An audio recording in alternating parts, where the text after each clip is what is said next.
groups. I've started many groups while I was incarcerated. I wrote curriculum. I've done a lot of things while I was outside. So basically, you always been a leader. You was a leader on the streets. You was a leader in prison. You were a leader coming home.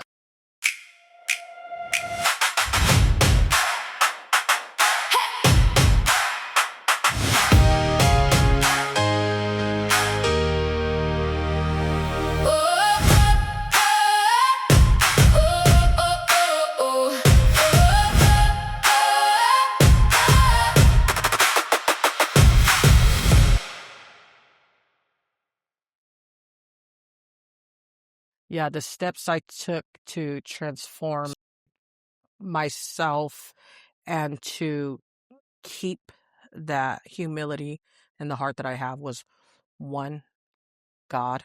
Yeah. And I prayed and prayed to transform my heart, and I continue that prayer today. But also what I found is so purposeful and meaningful to me and that keeps me going is to give back. And knowing that I'm strong enough in my recovery today because I had to get strong first. Mm-hmm. I couldn't just answer a call or show up. I had to feed my spirit, and I continuously have to feed my spirit. And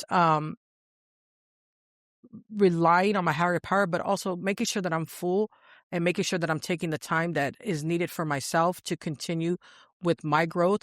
But one of the most fondest things that I've done is be able to give back. I show up for anybody. I don't care if it's in the middle of the night, but I also ask for support. Mm-hmm. If I know that I'm walking into an environment that somebody's calling me and, hey, I need a recovery home or I need resources, I ask for support. And I think that has been fulfilling for me and purposeful to me. And it's been honestly greater than any high or anything I can do. And I know that God put a calling on my life and I just answer his call. It's nothing on me. It's him living in me. That's how I've been able to protect it.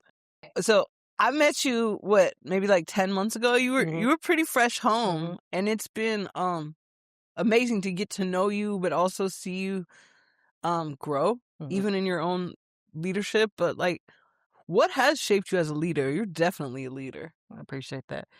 You know,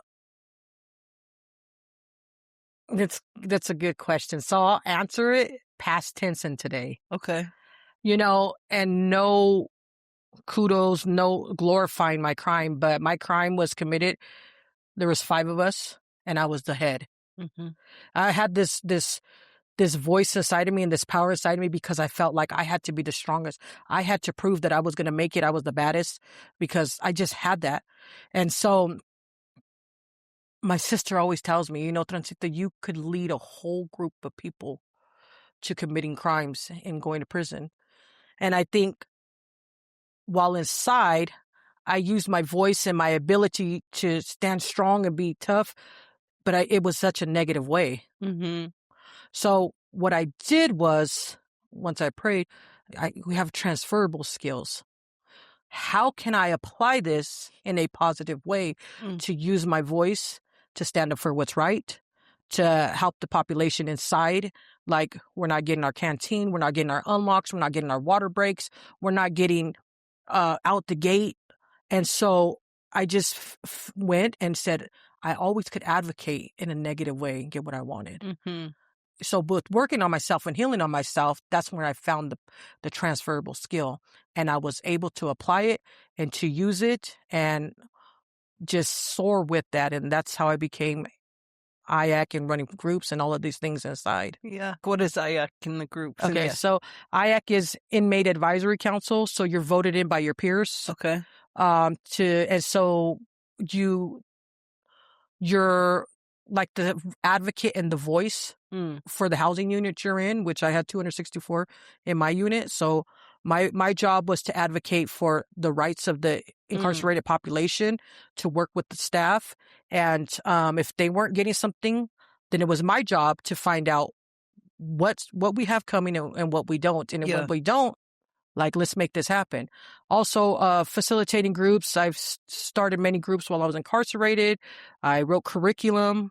I've done a lot of things while I was outside. So basically, you always been a leader. You was a leader on the streets. You was a leader in prison. You were a leader coming home. And you said that transferable skills. Like, what is it if you want people to know about us, formerly incarcerated, folks have been on the streets in gangs, like, what is it that the world doesn't know about us? That we are overcomers. Mm-hmm. We had to survive in the worst environments, and we were smart to get through it. We had to get creative. We had to strategize. Yep. We had to organize. Yep. We had to advocate. Mm-hmm. And all of those are transferable skills to a positive, purposeful life when used right. And so we are resilient. We have that bounce back energy. We're overcomers of trauma in our environment, and we can be used in such a powerful way to change the narrative and to be a part of the solution, since we were part of the problem.